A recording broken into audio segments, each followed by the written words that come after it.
Hi and welcome back to my channel. I'm Angelina, I'm a self-diagnosed autistic, and I'm currently waiting for my formal assessment. Meanwhile, I keep figuring out what being autistic means for me and trying to sort out my life. Today I want to share 5 traits that I didn't know could be autistic traits when I first started learning more about autism. Just a disclaimer, I'm not a medical professional and this is not a diagnostic criteria. These are the traits that I've noticed are common within the autistic community and that I also have. It doesn't mean that these traits are exclusive to autistic people. And also, you can be autistic and not have any of these traits. That being said, let's get into the video. First trait is zoning out or daydreaming. This is a big one for me. If people had to describe me, especially as a child, this would probably be one of the first things they would say about me. I was a dreamer child. A lot of the times I appeared to be in my own world, but I was never completely disconnected from the real world. I actually observed people and my surroundings a lot, but I did retreat into my head and thoughts a lot too.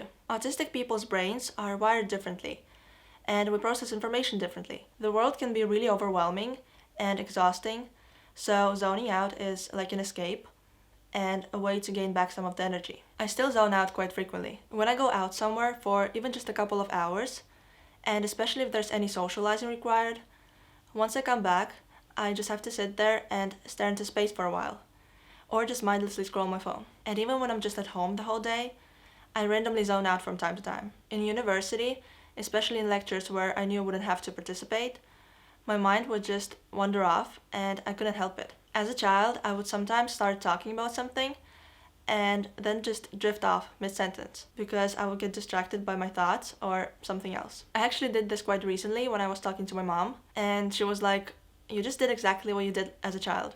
And I was like, "Oh, really?" I just think it's so fascinating that we don't grow out of some of the things that we did when we were little. Second trait is a decision paralysis. This is also something that I've dealt with since I was a child. Making decisions is hard and takes a lot of time for me. I get overwhelmed when there's a lot of options, especially a lot of good options. I usually know what I want or need, so I end up making the right decisions eventually, but I need enough time to think. What makes this difficult to deal with is that a lot of the times there's not enough time, like with a lot of things. And I hate being rushed.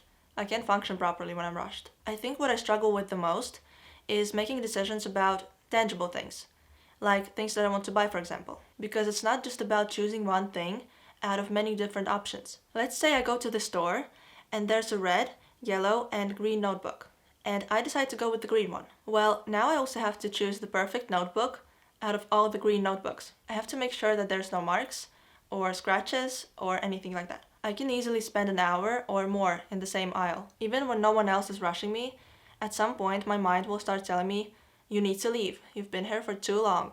Like, come on, decide already." And I will get this intense feeling of anxiety and overwhelm to the point where I almost feel sick. I want to leave, but I can't because I'm not sure about my decision yet. This doesn't happen every time. I feel like I've gotten better at limiting my options and trying not to overthink things too much, but it's still a struggle. Another trait is a hoarding tendency. Autistic people tend to feel a strong attachment to things or objects. For me, it's not about buying new stuff. I rarely buy anything new. Instead, I have a hard time with getting rid of things that I already have. It's not that my room is super cluttered, but I do have lots of stuff that I don't need anymore. I just can't bring myself to get rid of it. There's lots of things that have memories attached to them, like childhood toys and books. I even have my first ever laptop that I'm not sure even works anymore. Like, how can I ever get rid of all of those things? I know I don't need them, but it just feels good to know that they're there. Decluttering actually feels good whenever I do it, but it has to be a very thought-through decision. I have to feel ready to get rid of something. This next trait is a very interesting one, in my opinion, and that is poor eyesight. I saw a couple of autistic creators mention it and decided to Google it, and found out that there's a link between autism and different vision-related issues. This is actually a scientifically proven fact. Logically thinking, it makes sense. A lot of autistic people have sensory issues and are hyper or hyposensitive to different sensory input. For example, I'm hypersensitive to certain textures, and well, in this case, I'm hyposensitive to sight. I didn't start wearing glasses or contact lenses until I was around 15, but my vision was never perfect. I also found a great article on the Embrace Autism website about autism and myopia, or nearsightedness, which I have. There are very interesting thoughts about how myopia can influence our worldview and even hobbies. And the examples from this author's childhood are very true for me as well. I loved playing with small details, reading books, and drawing. Quite tiny things, by the way.